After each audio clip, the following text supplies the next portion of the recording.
اگلی احادیث جو ہیں ظلم کی حرمت اور مظالم کے انسداد کا حکم، اس کے بارے میں ہے۔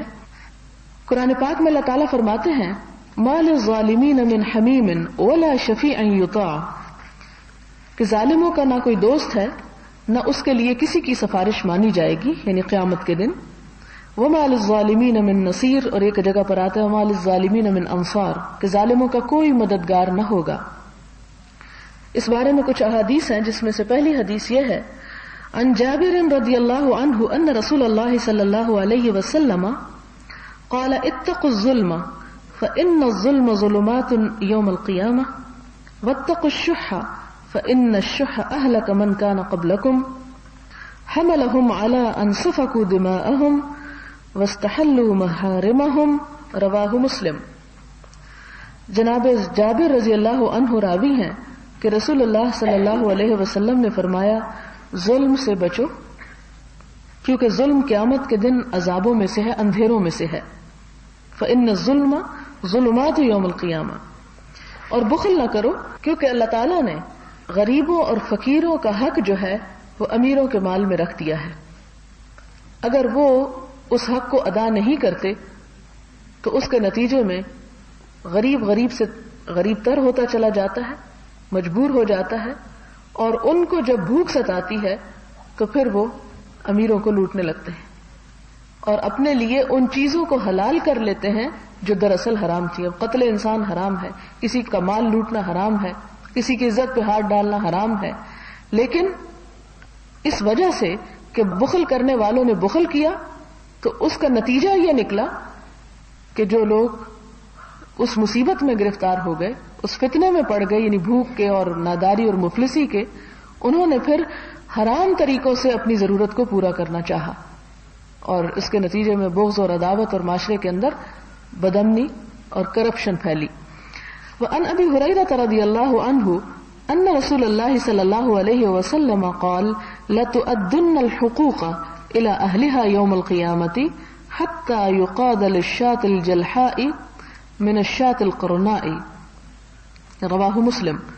حضرت ابو ہریرہ رضی اللہ عنہ روایت کرتے ہیں کہ رسول اللہ صلی اللہ علیہ وسلم نے فرمایا کہ قیامت کے دن اہل حقوق کے حق ضرور دلائے جائیں گے، یہاں تک کہ بغیر سینگ کی بکری کا بدلہ سینگ والی بکری سے اگر اس نے مارا ہوگا تو دلوایا جائے گا۔ یہاں سے ہمیں یہ پتہ چلتا ہے کہ قیامت کے دن نہ صرف یہ کہ انسانوں کے حق ایک دوسرے کو دلوائے جائیں گے بلکہ اس کے ساتھ ساتھ جانوروں کے بھی، اور پھر یعنی جب انسان دوبارہ اٹھائے جائیں گے تو جانور بھی اٹھائے جائیں گے، اور جب حق ایک دوسرے کو دلوا دیے جائیں گے تو اس وقت حکم ہوگا کہ سب جانور دوبارہ مٹی میں مل جائیں، یعنی بالکل ہمیشہ کے لیے فنا کر دیے جائیں گے۔ اس موقع پر کافر پکارے گا یا لیتنی کنت ترابا، اے کاش کہ میں بھی مٹی ہوتا، آج مجھے بھی ملیا میٹ کر دیا جاتا۔ جناب عبداللہ بن عمر فاروق رضی اللہ عنہما کہتے ہیں کہ جب ہم حضور صلی اللہ علیہ وسلم کی موجودگی میں حجۃ الوداع پر گفتگو کر رہے تھے، جبکہ ہمیں پتہ نہیں تھا کہ حجۃ الوداع کا مفہوم کیا ہے، کہ حضور صلی اللہ علیہ وسلم نے اللہ کی حمد و ثنا بیان فرمائی اور اس کے بعد دجال کا بڑی تفصیل سے ذکر فرمایا۔ یہ بھی فرمایا کہ اللہ تعالیٰ نے کوئی نبی مبعوث نہیں فرمایا مگر یہ کہ اس نے اپنی امت کو دجال سے ضرور ڈرایا۔ حضرت نوح اور اس کے بعد کے انبیاء علیہ السلام نے بھی اس کو ڈرایا، مگر یہ ظاہر تم میں ہوگا، یعنی ہر نبی اپنی اپنی قوم کو اس کے بارے میں بتاتا رہا کہ ایک زمانے میں دجال آئے گا، لیکن ان کی قوموں میں دجال کو نہیں آنا تھا، دجال تمہارے درمیان آئے گا، یعنی امت کے آخری زمانے میں۔ اگر اس کی علامات تم سے چھپی بھی رہیں تب بھی یہ تو کھلی نشانی ہوگی کہ تمہارا رب تو کانا نہیں ہے، مراد یہ کہ وہ دجال جو ہوگا اس کی آنکھ جو ہوگی وہ ایک نہیں دیکھ سکے گی، اور وہ دائیں آنکھ سے کانا ہوگا، اس کی آنکھ انگور کے دانے کی طرح باہر کو ابھری ہوئی ہوگی۔ یعنی مراد یہ ہے کہ اگر وہ آزمائشیں نہیں بھی آتی، کیونکہ دجال کے آنے کا جو وقت ہوگا وہ اتنا سخت ہوگا کہ ہر شخص جو ہے اس کا ایمان آزمائش میں پڑ جائے گا۔ جو شخص اس کی بات نہیں مانے گا اسے وہ مار دے گا یا مارنے کی دھمکی دے گا، اس کے خلاف جنگ کرے گا، اور جو اس کو مان لے گا اس کا ایمان ختم ہو جائے گا۔ تو ایسی صورت میں یہ کہ انسان اس وقت بھی جب کہ سخت آزمائش کا وقت ہوگا اصل خوف خدا ہی کا رکھے۔ سنو، جس طرح آج کا دن موجودہ ماہ تمہارے نزدیک حرام ہے، اسی طرح اللہ نے تمہارے باہم خون اور مال بھی حرام کر دیے ہیں، نہ آپس میں خون بہاؤ، نہ ایک دوسرے کا مال ہڑپ کرو۔ پھر آپ صلی اللہ علیہ وسلم نے فرمایا، اچھا بتاؤ، میں نے تم کو دین پہنچا دیا؟ سب بولے، بے شک پہنچا دیا۔ آپ صلی اللہ علیہ وسلم نے 3 بار فرمایا، اے اللہ آپ ان کے قول کے گواہ رہیے۔ پھر آپ نے ویلکم یا ویحکم میں سے کوئی لفظ استعمال کر کے فرمایا، تمہارے لیے ہلاکت ہے یا تمہارے لیے افسوس کا مقام ہوگا اگر ایسا ہوا۔ غور سے سن لو، میرے بعد کافر نہ ہو جانا کہ ایک دوسرے کی گردن مارنے لگو، کیونکہ مومن کا قتل جو ہے وہ کفر ہے۔ یہ بخاری کی روایت ہے۔ اسی طرح حضرت عائشہ رضی اللہ تعالی عنہ فرماتی ہیں کہ رسول اللہ صلی اللہ علیہ وسلم نے فرمایا کہ جس شخص نے بھی بالشت بھر زمین ناحق اور ظلم کر کے ہتھیائی، اللہ تعالیٰ زمین کی 7 پرتوں کا توق بنا کر اس کے گلے میں ڈلوائیں گے۔ یہ بخاری اور مسلم کی روایت ہے۔ یعنی اتنی شدید سزا ہے، کیونکہ کسی کا مال ہتھیانا یا کسی کی زمین یہ ظلم میں شامل ہے۔ جناب ابو موسیٰ رضی اللہ تعالیٰ عنہ روایت کرتے ہیں کہ رسول اللہ صلی اللہ علیہ وسلم نے فرمایا کہ اللہ تعالیٰ ظالم کو ڈھیل دیتے رہتے ہیں، مگر جب پکڑتے ہیں تو پھر نہیں چھوڑتے۔ پھر حضور صلی اللہ علیہ وسلم نے یہ آیت تلاوت کی، وَكَذَلِكَ أَخْذُ رَبِّكَ إِذَا أَخَذَ الْقُرَى وَهِيَ ظَالِمَةٌ إِنَّ أَخْذَهُ أَلِيمٌ شَدِيدٌ متفق علیہ۔ تمہارے رب کی پکڑ ایسی ہی ہوتی ہے جبکہ وہ بستی کے ظالموں کو پکڑتا ہے، اس کی پکڑ بہت ہی سخت دردناک ہوتی ہے۔ یہ بخاری اور مسلم کی روایت ہے۔ اگلی حدیث حضرت معاذ سے روایت ہے۔ حضرت معاذ بن جبل رضی اللہ تعالی عنہ کہتے ہیں کہ مجھے حاکم بنا کر بھیجتے وقت رسول اللہ صلی اللہ علیہ وسلم نے یہ ہدایت فرمائی کہ تمہارے پاس اہل کتاب کی کوئی جماعت آئے گی تو ان سے کہنا کہ وہ اللہ تعالیٰ کے معبود ہونے اور میرے رسول ہونے کا اقرار کریں اور گواہی دیں۔ اگر وہ اسے تسلیم کر لیں تو پھر ان کو بتانا کہ اللہ تعالیٰ نے تم پر دن رات میں 5 نمازیں فرض کی ہیں، اور جب وہ اسے بھی مان لیں تب ان کو بتانا کہ اللہ تعالیٰ نے تم پر زکوٰۃ بھی فرض کی ہے، جو تمہارے مالدار اور اہل ثروت سے لے کر تمہارے مساکین اور غرباء میں تقسیم کی جائے گی۔ جب وہ یہ بات بھی مان لیں تو تم زکوٰۃ میں عمدہ اور چھنٹا ہوا مال لینے سے احتراز کرنا، مظلوم کی بد دعا سے بھی بچنا، کیونکہ ایسی بد دعا اور اللہ تعالیٰ کے درمیان کوئی چیز حائل نہیں ہوتی۔ یہ بھی ظلم کے بارے میں ہی ہے حدیث، اگرچہ اس میں اور بہت سی باتیں ہیں سمجھنے کی۔ اس میں ایک بات تو یہ کہ اگر لوگ مسلمان ہو جائیں تو اسلام کے بعد سب سے پہلی بات یہ ہے کہ سٹیپ بائی سٹیپ چلنا، سارا دین ان کو اکٹھا ہی نہ سکھا دینا، ایک کے بعد دوسرا، دوسرے کے بعد تیسری بات۔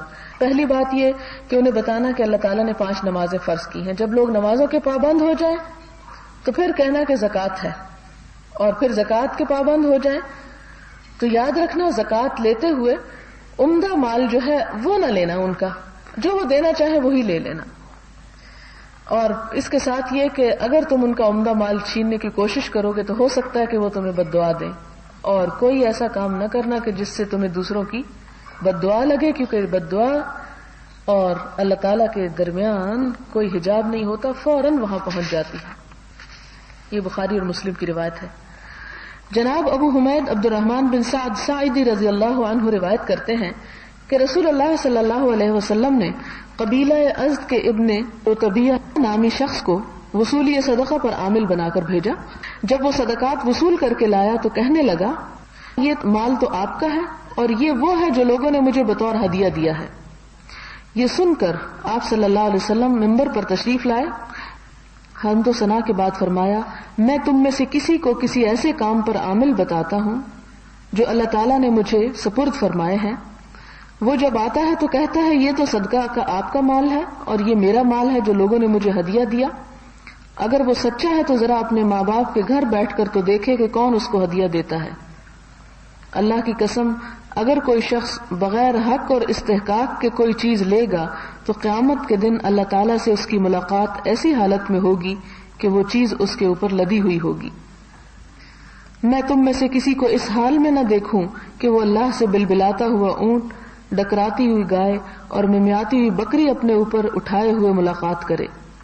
پھر آپ نے دست مبارک اس قدر بلند فرمائے، یعنی اتنی اونچے ہاتھ کر کے دعا فرمائی کہ بغلوں کی سفیدی نظر آنے لگی، اور فرمایا، اے اللہ میں نے آپ کا حکم پہنچا دیا۔ یہاں سے بہت سی باتیں ہمیں پتہ چلتی ہیں. ایک بات تو یہ کہ جب ایک انسان اپنی جاب پر ہوتا ہے اور پیسوں کے عوض اپنی ڈیوٹی کر رہا ہوتا ہے تو پھر وہ تنخواہ ہی اس کے لیے اس کا حق ہوتی ہے. جس طرح کہ یہاں ہم دیکھتے ہیں کہ ایک عامل کو صدقات وصول کرنے بھیجا گیا، جیسا کہ قرآن پاک میں بھی آتا ہے نا کہ وَالْعَامِلِينَ عَلَيْهَا، زکوٰۃ کے وصول کرنے والوں کی تنخواہیں زکوٰۃ ہی میں سے دی جائیں گی. زکوٰۃ کے جو مصارف ہیں 10ویں پارے میں آئے ہیں. اب یہ ہے کہ ایک شخص مثال کے طور پر اپنے دفتر میں بیٹھا ہوا ہے، اپنی ڈیوٹی کر رہا ہے، اس کے اوپر ذمہ داری ہے کہ وہ کام کرے، لیکن اس کام کے کرنے کے ساتھ ساتھ ایکسٹرا مال لوگوں سے وصول کرتا ہے کہ جو لوگوں کو دینا نہیں بنتا تو وہ ایک طرح سے رشوت کا مال ہو جاتا ہے. یہ مال جو ہے یہ حرام ہو جاتا ہے. اس شخص نے یہی مال اکٹھا کیا ساتھ، یعنی تنخواہ تو اس کی الگ تھی، ساتھ یہ مال بھی اکٹھا کیا اور واپس آیا تو آ کے کہنے لگا حضور صلی اللہ علیہ وسلم سے کہ یہ تو میں زکوٰۃ کا مال اکٹھا کر کے لایا ہوں اور یہ مال میرا ہے، لوگوں نے مجھے ہدیہ دیا ہے. اب لوگوں نے ہدیہ کیوں دیا ہوگا کہ ہو سکتا ہے کہ وہ اس ٹیکس میں کچھ چھوٹ کر دے، یعنی وہ زکوٰۃ میں تھوڑا کمی کر دے. اچھا تم بجائے اس کے کہ تم 5,000 ہم سے لینا ہے، اچھا 2,000 لے لو اور 1,000 ہم تمہیں دے دیتے ہیں مثلا. یا اسی طرح یہ کہ تم یہ مال نہ لو، یہ لے لو اور اس پر ہم تمہیں خوش کر دیتے ہیں کچھ ہدیہ دے کر. تو یہ جو رشوت کا مال تھا اس کو اللہ تعالیٰ نے فوراً حضور صلی اللہ علیہ وسلم پر وحی کی. آپ نے خطبہ دیا اور لوگوں کو فرمایا کہ دیکھو لوگوں، اگر کوئی تم میں سے اپنی ماں کے گھر بیٹھ جائے، کوئی کام نہ کرے، اپنے اس آفس میں نہ ہو، پھر دیکھتے ہیں کہ تمہیں کتنے لوگ گھر پہنچ کر ہدیے دیتے ہیں. یہ ہدیہ جس کے پیچھے مفاد یا مقصد یہ ہو کہ اس سے مزید کوئی فائدہ اٹھایا جائے اس پوسٹ کا، تو وہ ہدیہ جو ہے وہ رشوت بن جاتی ہے. اپنی تعلق داری یا رشتہ داری یا دوستی یا محبت یا لین دین انسان کا عام طور پر چلتا رہتا ہے، وہ ہدیے رشوت نہیں ہوتے. لیکن وہ ہدیے رشوت بنتے ہیں کہ جو انسان کو اس کے صرف اس تعلق کی وجہ سے ملے، اور اگر وہ وہاں پر نہ ہو اس عہدے پر تو اسے کوئی نہ دے. پھر فرمایا کہ دیکھو تم میں سے قیامت کے دن کوئی شخص اللہ تعالیٰ سے اس حال میں ملاقات نہ کرے کہ اس کے اوپر کوئی چیز لدی ہوئی ہو. تو اس زمانے میں جو مال زکوٰۃ کا یا وہ ہدیے وغیرہ اس نے لیے وہ گائے بھینس بکری ہی تھی، کیونکہ وہی چیز جمع کرنے گیا تھا اور لوگوں کا مال بھی اس دور میں یہی ہوا کرتا تھا. اور میں تم میں سے کسی کو اس حال میں نہ دیکھوں کہ وہ اللہ سے جب ملاقات کرے تو ایک اونٹ اس کی گردن پہ لدا ہوا ہو یا گائے یا بکری، یعنی وہ مال جو انسان ناحق دوسروں سے وصول کرتا ہے وہ قیامت کے دن ایک بوجھ کی شکل میں ہوگا اس کے اوپر، یعنی حشر کے میدان میں. پھر آپ صلی اللہ علیہ وسلم نے اس بات کو ادا کر کے دعا کی، اور دعا جب کی تو خوب ہاتھ کھول کے دعا کی، ہاتھ اٹھائے بھی، اور اٹھائے تو اس طرح کے صحابہ کرام جو نیچے بیٹھے ہوئے تھے، یعنی انہوں نے اٹھے ہوئے ہاتھ اس طرح دیکھے کہ انڈر آرمز بھی نظر آنے لگی، اور فرمایا کہ اے اللہ میں نے آپ کا حکم پہنچا دیا. اب دیکھیں یہاں ایک اور بات بھی ہمیں پتہ چلتی ہے کہ وہ لوگ جو حدیث کا ہی انکار کرتے ہیں اور کہتے ہیں کہ حدیث تو حضور صلی اللہ علیہ وسلم کی باتیں تھیں اور پتہ نہیں کیا سچ اور کیا جھوٹ ہے. یہ بخاری اور مسلم کی حدیث ہے. یہ صحیح احادیث جو ہیں اس میں دراصل کیا حکم ہے کہ اللہ نے وحی کے ذریعے آپ صلی اللہ علیہ وسلم کو بتایا. قرآن میں وہ بات نہیں آئی، کیونکہ اگر ہر بات قرآن میں ہی لکھی جاتی تو قرآن کئی والیومز پہ ہو جاتا جو لوگوں کے لیے سنبھالنا مشکل ہو جاتا. تو اس لیے آپ نے فوراً فرمایا کہ اللہ میں نے آپ کو حکم پہنچا دیا کہ وہ حکم جو وحی کے ذریعے آپ نے مجھے دیا میں نے لوگوں کو بتا دیا. تو گویا سنت بھی وحی پر مبنی ہے، جیسا کہ قرآن خود گواہی دیتا ہے ما ينطق عن الهوى ان هو الا وحی یوحی، کہ آپ صلی اللہ علیہ وسلم اپنی خواہش سے اپنی مرضی سے باتیں نہیں سناتے بلکہ یہ وحی کی جاتی ہے ان پر جو لوگوں تک پہنچاتے ہیں. جناب ابو ہریرہ رضی اللہ عنہ روایت کرتے ہیں کہ نبی صلی اللہ علیہ وسلم نے فرمایا اگر کسی پر اپنے مسلمان بھائی کا کوئی مطالبہ از قسم ایذا رسانی، آبرو ریزی، حق تلفی وغیرہ ہو تو وہ اس دن سے پہلے کہ جب بدلہ میں دینے کے لیے نہ روپیہ پیسہ ہوگا نہ مال، آج ہی اسے معاف کرا لے، یعنی دنیا میں ہی. ورنہ اگر زیادتی کرنے والے کے پاس نیکیاں ہوں گی تو وہ بقدر ظلم اور تعدی بدلہ میں لے لی جائیں گی، اور اگر نیکیاں نہ ہوں گی تو مظلوم سے برائیاں لے کر اس کے کھاتے میں ڈال دی جائیں گی. یعنی اگر دنیا میں کسی نے کسی کو گالی دی، بلا وجہ اس کی عزت پہ کوئی بات کی، کوئی بہتان لگایا، کوئی غیبت کی، تو دنیا میں ہی اس حساب کو پاک ہو جانا چاہیے، ورنہ قیامت کے دن جواب میں انسان کو صرف اپنی نیکیاں ہی دینی ہوں گی، اور اگر نیکیاں ہیں نہیں تو دوسرے کے گناہ جو ہیں وہ بھی بھگت کے سزا بھگتنی ہوگی. حضرت عبداللہ بن عمرو بن عاص رضی اللہ تعالیٰ عنہ سے روایت ہے کہ نبی محترم صلی اللہ علیہ وسلم نے فرمایا کہ مسلمان وہ ہے جس کی زبان اور ہاتھ سے دوسرے مسلمان محفوظ رہیں، اور مہاجر وہ ہے جو اللہ تعالیٰ کی منع کردہ باتوں سے رکا رہے، ان کو چھوڑ دے جن باتوں میں اللہ تعالیٰ کی ناراضگی ہو. حضرت عبداللہ بن عمرو بن العاص سے روایت ہے کہ ایک شخص کرکرا نامی حضور صلی اللہ علیہ وسلم کے سامان کی نگہداشت پر مامور تھا. جب مر گیا تو آپ صلی اللہ علیہ وسلم نے فرمایا وہ جہنم میں گیا. یعنی ایک جگہ تھی جس کے بیت المال کی ذمہ داری اس کو دی گئی تھی. صحابہ کرام اس سبب کا کھوج لگانے لگے کہ کیوں یہ جہنم میں گیا، وجہ کیا ہے. مسلمان تھا، کلمہ گو تھا، نمازیں روزے ہر چیز کرتا تھا، جہنم میں کیوں گیا. تو اس کے گھر گئے پتہ کرنے کے لیے، تو دیکھا کہ وہاں ایک عبایا پڑی ہے جو خیانت کر کے اس نے رکھ لی تھی اپنے پاس. یعنی بیت المال میں سے، خزانے میں سے چوری کر کے اپنے گھر لے گیا تھا. یہ بخاری کی روایت ہے. جناب ابی بکر نفیع بن حارث سے روایت ہے، کہتے ہیں کہ رسول اللہ صلی اللہ علیہ وسلم نے فرمایا زمانہ اپنی اسی گردش پر ہے جس پر اللہ تعالیٰ نے زمین اور آسمان کی پیدائش پر اسے رکھا تھا. سال 12 ماہ کا ہوتا ہے جن میں 4 اشہر حرام حرمت والے مہینے ہیں، 3 تو مسلسل ذی القعدہ، ذی الحجہ اور محرم، اور چوتھا رجب مضر جو جمادی ثانی اور رجب شعبان کے درمیان ہے. آپ صلی اللہ علیہ وسلم نے دریافت فرمایا یہ کون سا مہینہ ہے؟ کہا گیا اللہ اور اس کا رسول ہی بہتر جانتے ہیں. آپ نے سکوت فرمایا. ہمیں یہ خیال ہوا کہ شاید آپ اس کا کوئی اور نام تجویز فرمائیں. آپ نے فرمایا کیا یہ ذی الحجہ نہیں ہے؟ ہم نے کہا ہاں. پھر آپ نے فرمایا یہ شہر کون سا ہے، یعنی جگہ کون سی ہے، شہر سے مراد یہاں جگہ ہے. ہم نے کہا اللہ اور اس کا رسول ہی بہتر جانتے. اس پر بھی آپ خاموش ہو گئے اور ہم نے گمان کیا کہ شاید آپ اس کا کوئی اور نام رکھنا چاہتے ہیں. تب آپ نے فرمایا کہ کیا یہ بلد حرام شہر مکہ نہیں ہے؟ ہم نے کہا بے شک. پھر آپ نے فرمایا آج دن کون سا ہے؟ ہم نے کہا اللہ اور رسول ہی بہتر جانتے ہیں. اس پر بھی آپ نے سکوت فرمایا اور ہم نے خیال کیا کہ شاید اس کا کوئی اور نام تجویز فرمائیں. تب آپ نے فرمایا کیا آج یوم النحر قربانی کا دن نہیں؟ ہم نے کہا ہاں یہی ہے.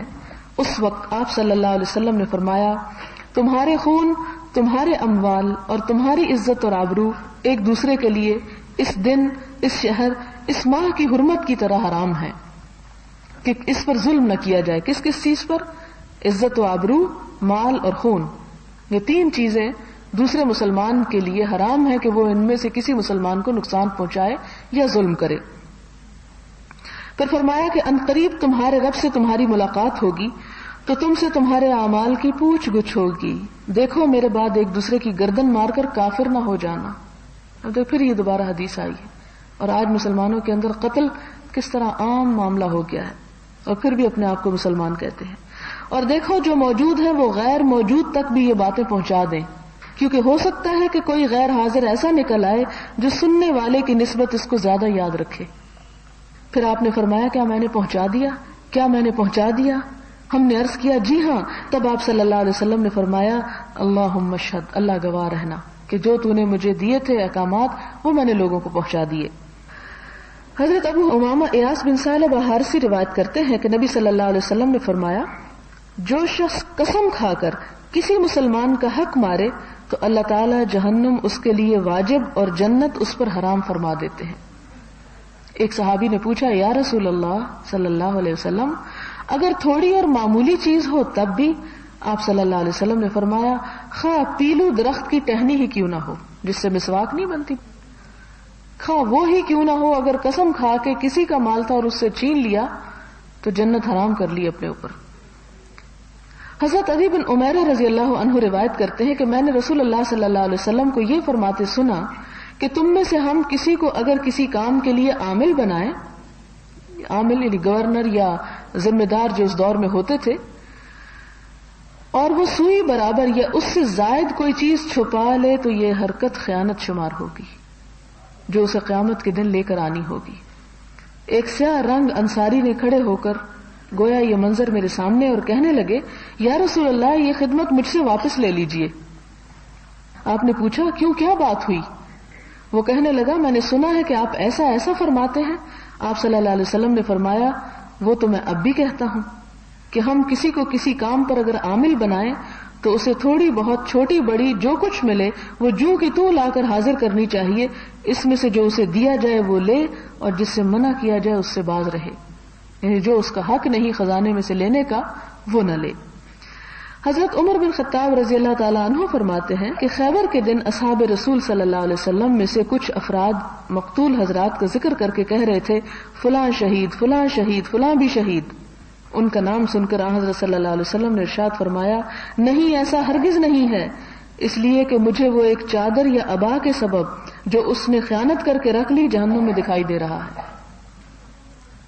ایون یہ کہ غزوے میں اور جہاد میں کوئی شہید ہو جائے تو یہاں سے پتہ چلتا ہے کہ لوگوں کے حقوق جو ہیں وہ کتنی ذمہ داری کی بات ہے. جناب ابو قتادہ حارث بن ربعی کہتے ہیں کہ آپ صلی اللہ علیہ وسلم ایک مرتبہ صحابہ کرام کے مجمع میں کھڑے فرما رہے تھے کہ جہاد فی سبیل اللہ اور ایمان باللہ بہترین عمل ہے. اس وقت ایک شخص اٹھا اور کہنے لگا یا رسول اللہ آپ کیا فرماتے ہیں کہ اگر میں جہاد فی سبیل اللہ میں قتل کر دیا جاؤں تو کیا میرے گناہ معاف ہو جائیں گے؟ جناب رسول صلی اللہ علیہ وسلم نے فرمایا ہاں، اگر تم اللہ کے راستے میں قتل کر دیے جاؤ اور تم صابر اور ثواب کی امید رکھنے والے، آگے بڑھنے والے، پیچھے نہ ہٹنے والے ثابت ہوئے تو تمہارے گناہ معاف کر دیے جائیں گے.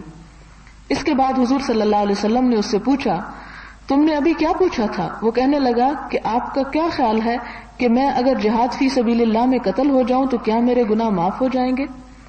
رسول اللہ صلی اللہ علیہ وسلم نے فرمایا ہاں، تم صابر رہتے ہوئے ثواب کی امید رکھ کر آگے بڑھ کر لڑو اور پیٹھ نہ دکھاؤ تو تمہارے سب گناہ معاف ہو جائیں گے، البتہ قرض معاف نہ ہوگا.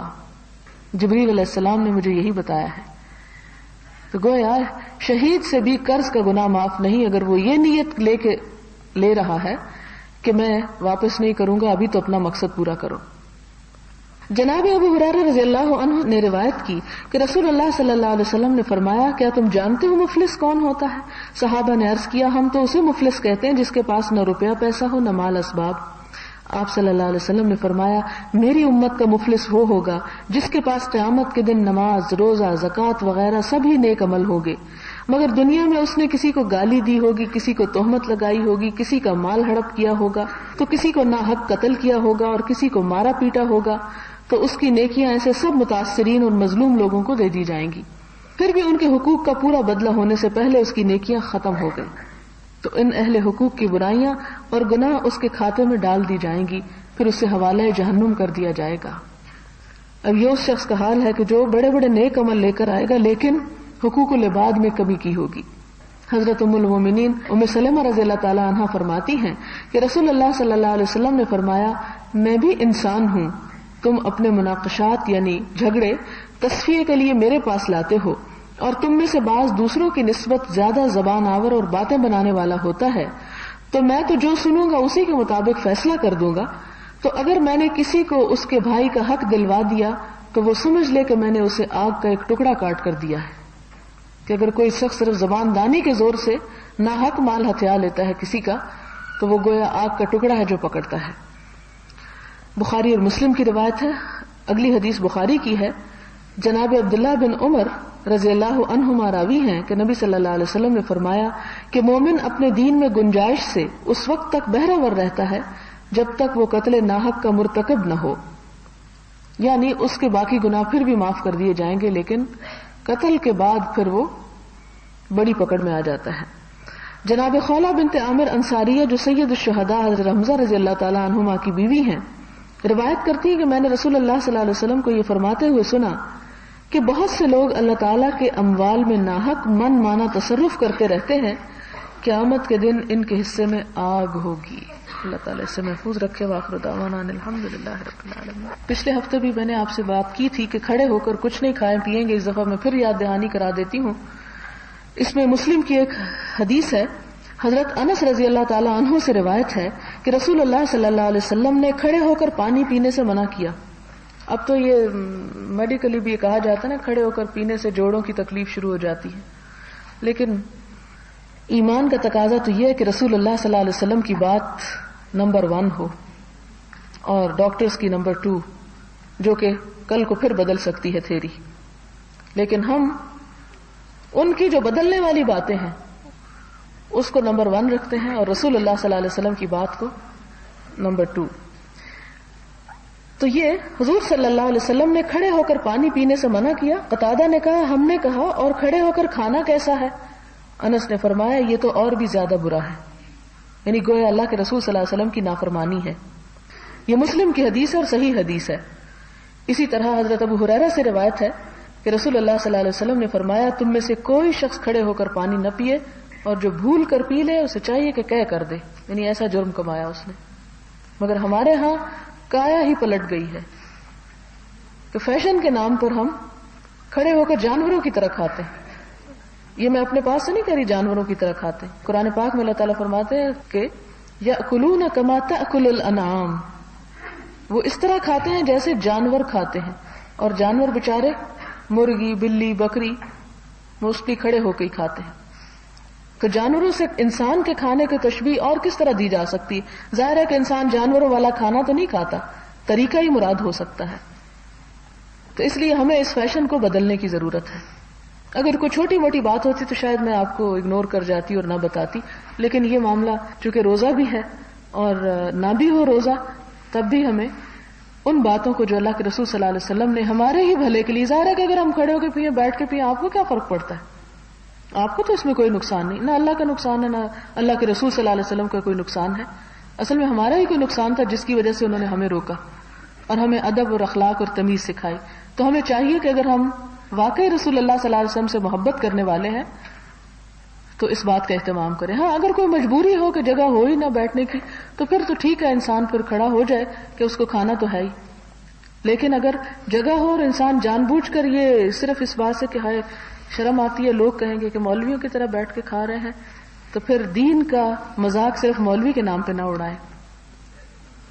یہ ضرور دیکھ لیں کہ کیا اللہ کے رسول صلی اللہ علیہ وسلم نے بھی ایسی بات فرمائی، اگر فرمائی تو پھر اس کو لینے میں کوئی قباحت نہیں ہونی چاہیے.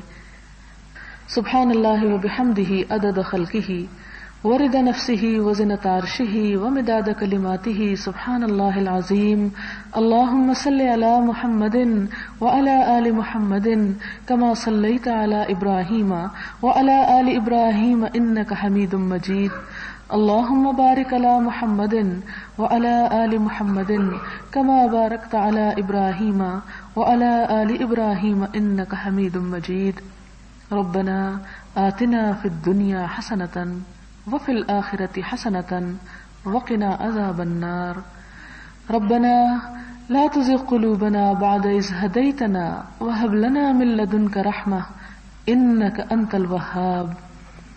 ربنا ظلمنا أنفسنا وإن لم تغفر لنا وترحمنا لنكونن من الخاسرين.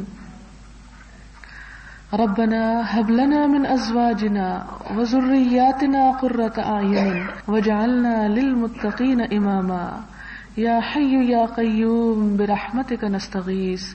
اللهم انفعنا بما علمتنا وعلمنا ما ينفعنا وزدنا علما. اللهم اكفنا بحلالك عن حرامك وأغننا بفضلك عمن سواك. اللهم إنا نسألك الهدى والتقى والعفاف والغنى. اللهم أحسن عاقبتنا في الأمور كلها وأجرنا من خزي الدنيا وعذاب الآخرة.